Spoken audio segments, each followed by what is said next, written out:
Mais uma sessão ordinária aqui no plenário Nadir Rossetti, já ao meu lado o vereador Alexandre Bortoluso Bortola do PP.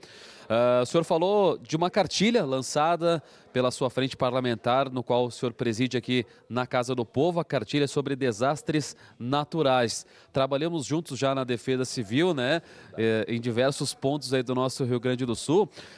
E essa cartilha, vereador, é muito importante, né, para não só a população caxiense, mas também todo o estado. Inclusive, faço o convite que o senhor fez no espaço do seu grande expediente para o lançamento também dessa cartilha e demais eventos que vão acontecer. Seja bem-vindo, bom dia. Boa tarde, já é meio-dia e 4, então boa tarde a todos. Para nós, eu como presidente da Frente Parlamentar, Marcelo, de Proteção e Defesa Civil, e como tu bem falastes, nós, quando não se tinha estrutura de defesa civil, nós atuávamos como voluntários da Defesa Civil, em conjunto com o poder público, né, justamente para atender nessas questões de desastres naturais naquela época, né. Então nós estamos falando aí mais de 10 anos atuando nessa área, e quando nós entramos nessa Casa Legislativa, nós propomos a Frente Parlamentar de Proteção e Defesa Civil desde a outra legislatura, e nós estávamos com essa ideia, idealizando a cartilha sobre desastres naturais, né? Essa cartilha, graças a Deus, saiu esse ano, né, com todo o apoio da Frente Parlamentar, dos órgãos de segurança pública, sejam eles a própria Defesa Civil Municipal, Estadual, Corpo de Bombeiro Militar, enfim, diversos outros órgãos, né? Então, essa cartilha, ela é muito interessante, ela é bem ilustrativa, né?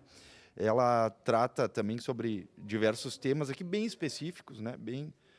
Sobre deslizamento, sobre chuva de granizo, enfim, vendaval, e aqui os números de emergência também, e como a gente pode fazer o cadastramento nos aplicativos do nosso celular, bem como no SMS, né, nas mensagens, para a gente receber quando que a nossa área está literalmente em situação de risco.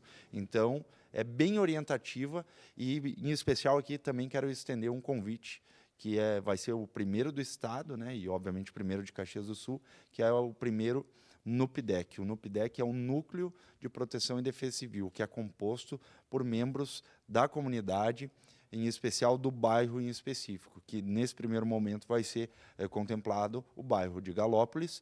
Então, vai ser na quinta-feira à noite esse lançamento, e vai ter todo o apoio e suporte da Defesa Civil Municipal, da Defesa Civil Estadual, bem como dos órgãos de segurança, para justamente, quando ocorrer novamente, se Deus quiser não ocorra mais, né? Mas se ocorrer novamente em nosso município, nossa região, nós vamos estar preparados, e a comunidade preparada, sabendo como agir num momento que, querendo ou não querendo, é um momento de desespero, né? Vereador, obrigado pela sua participação e parabéns pela iniciativa. Obrigado, e estamos sempre à disposição. Obrigado, vereador Alexandre Bortoluso Bortola, falando com a gente. Também usou seu espaço do grande expediente